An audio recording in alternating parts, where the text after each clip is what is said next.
5 দিন আগেই আমরির ভয়াবহ স্মৃতি উস্কে দিয়েছিল যশোর রোডের ধারে একটি বেসরকারি হাসপাতাল।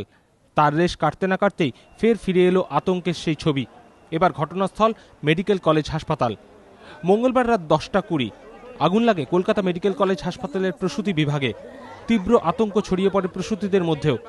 সদ্যজাতদের কোলে নিয়ে মায়েরা আতঙ্কে ছোটাছুটি শুরু করে দেন। কেউ কেউ সিঁড়ি দিয়ে নিচে নেমে আসেন। অনেকে আবার মুমূর্ষু সদ্যজাতদের উপরে রেখেই নিচে চলে আসতে বাধ্য হন। হাসপাতালে ছুটে আসেন রোগীর পরিবার পরিজনরা।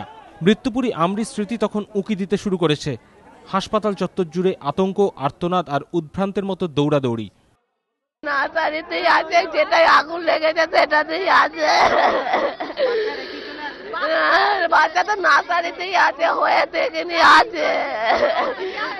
এখন কালকে রক্ত চলেছে আর আজকে এখন অক্সিজেন চলছে।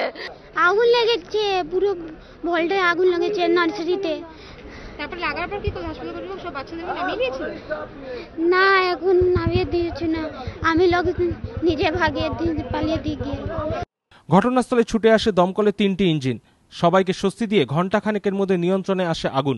এসি মেশিন থেকেই আগুন লাগে বলে প্রাথমিক তদন্তে অনুমান দমকলের। ঘটনার জেরে চরম বিশৃঙ্খলা তৈরি হয় হাসপাতাল জুড়ে।